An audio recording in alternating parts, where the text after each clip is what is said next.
ICDS కు budget పెంచాలని అంగన్వాడీలకు కనీస వేతనం అమలు చేయాలని కోరుతూ అంగన్వాడీ టీచర్స్ హెల్పర్స్ యూనియన్ ఆధ్వర్యంలో నాగర్ కర్నూలు జిల్లా కేంద్రంలో ధర్నా చేశారు.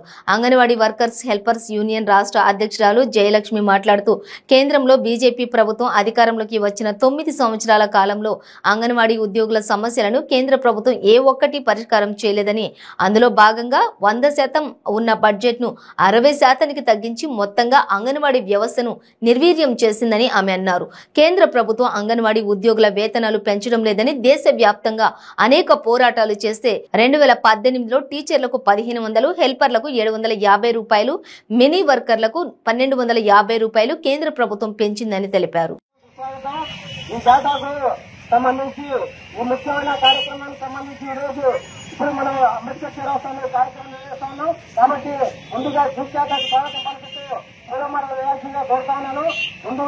వెంకటమ్మ గారిని వచ్చి జయలక్ష్మి గారికి పూలమాల వేయాల్సిందిగా కోరుతా ఉన్నాను.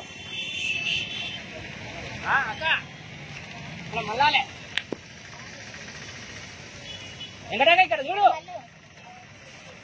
మా పట్నం. ఓకే, అదేవిధంగా రాష్ట్ర జాతీయ బృందానికి చంద్రకళ గారు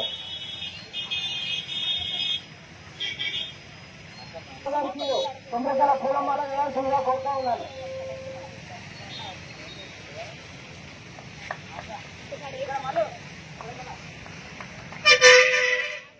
అదేవిధంగా మహబూబ్నగర్ జిల్లా అధ్యక్షురాలు పుష్పలతకు భారతమ్మ గారు పూలమాల వేయాల్సిందిగా కోరుతా ఉన్నారు.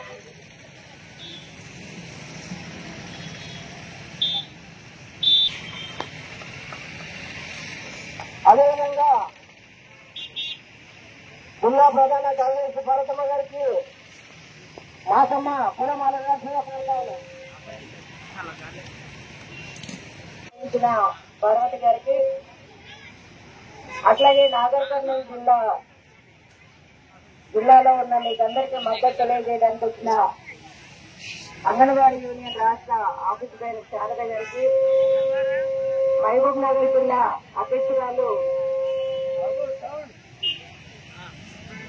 అధ్యక్షురాలు పుష్ప గారికి, సిఐటియు అధ్యక్ష కార్యదర్శులకు, అంగన్వాడీ నాయకత్వానికి, అట్లాగే 5వ నాయకులకు అందరికీ ఎత్తున పోరాటం చేయాలి, ప్రచారం చేయాలని మన అంగన్వాడీ ఆల్ ఇండియా కమిటీ పిలుపునిచ్చింది.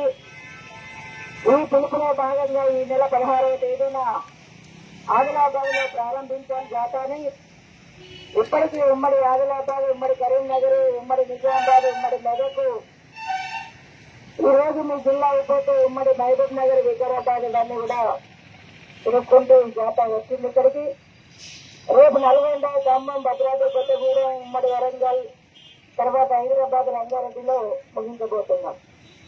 మరి ఈ సందర్భంగా కేంద్ర రాష్ట్ర ప్రభుత్వాలను మనం అడుగుతున్నాం. కేంద్ర రాష్ట్ర ప్రభుత్వాల ముందు మన డిమాండ్స్ పెట్టాం. ముఖ్యంగా ఐసీడీఎస్ ఇప్పుడు మనకు జీతాలు పెరగాలన్నా, టీఏడీఎల్ రావాలన్నా, పెన్షన్ రావాలన్నా, ఉద్యోగ భద్రత రావాలన్నా, మన పెండింగ్ బిల్లులు రావాలన్నా, ఇంకా అంగన్వాడీ కేంద్రాల్లో సౌకర్యాలు కావాలన్నా ముఖ్యంగా మనకు ఐసీడీఎస్ లో బడ్జెట్ ఉండాలి. ఆ బడ్జెట్ ఉంటేనే మన సమస్యలు పరిష్కారం అవుతాయి.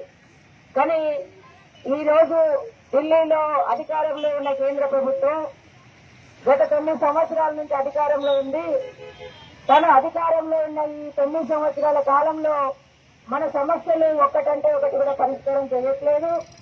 మనం బడ్జెట్ పెంచాలని మనం అడుగుతుంటే ఆయన బడ్జెట్ పెంచకపోగా 60% తగ్గించిన దుర్మార్గమైన ప్రభుత్వం ఏదైనా ఉందంటే అది ఢిల్లీలో ఉన్న బీజేపీ ప్రభుత్వం. మరి 60% బడ్జెట్ ఉంటే 100 రూపాయలు ఖర్చు అయితే 60 రూపాయలు ఇస్తున్నాడు ఆయన. ఎట్లా నడుస్తుంది ఐసీడీఎస్? అసలు నడిచే అవకాశమే లేదు. మరి మిగతా 40% ఎవరైనా గడుపుతున్నారా? రాష్ట్రం గడుపుతుందంటే రాష్ట్రం గడపట్లేదు. రాష్ట్రం ఏమంటుందంటే మా కేంద్రమే ఇవ్వట్లేదు, మేమేం చేయాలని రాష్ట్రం అంటుంది. మరి ఇలాంటి పరిస్థితులలో ఈ భారం అంతా ఎవరి మీద పడుతుంది?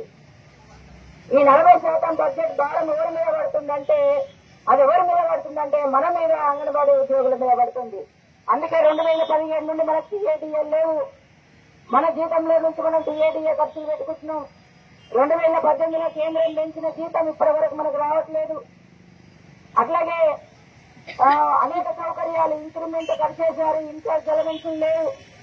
పక్కా భవనాలు లేవు, ఎప్పుడో కట్టిన బిల్డింగ్లకు రిపేర్ లేదు, వాష్రూమ్ లేదు, మంచినీటి నల్ల సౌకర్యం లేదు, కరెంటు లేదు, ఫ్యాన్ లేదు, టేబుల్ లేవు, కుర్చీలు లేవు, డబుల్ సిలిండర్ లేవు.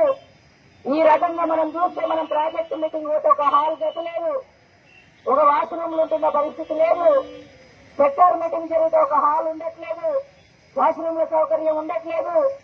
ఈ రోజు ఆరోగ్య లక్ష్మి కూరగాయలు కూడా మన ఇంటికి తీసుకెళ్లి వారానికి ఒకసారి అంగట్లో కొనుక్కొని మన ఇంటికి తీసుకెళ్లి ఫ్రిడ్జ్ లో దాచిపెట్టి రోజు బస్తలలో మోసుకొని పోయి మనం కూర వండుతున్న పరిస్థితి ఉంది. ఎందుకంటే అంగన్వాడీ సెంటర్ లో పెడితే ఎండిపోతాయి కాబట్టి. అందుకని కరెంటు బిల్లు కూడా ఎవరి మీద పడుతుందంటే అంగన్వాడీ ఉద్యోగుల మీద పడుతుంది. ఈ రకంగా మొత్తంగా చూస్తే నెల 1వ తేదీ నుంచి 30వ తేదీ వరకు మనం పెట్టిన ఖర్చులన్నీ తీస్తే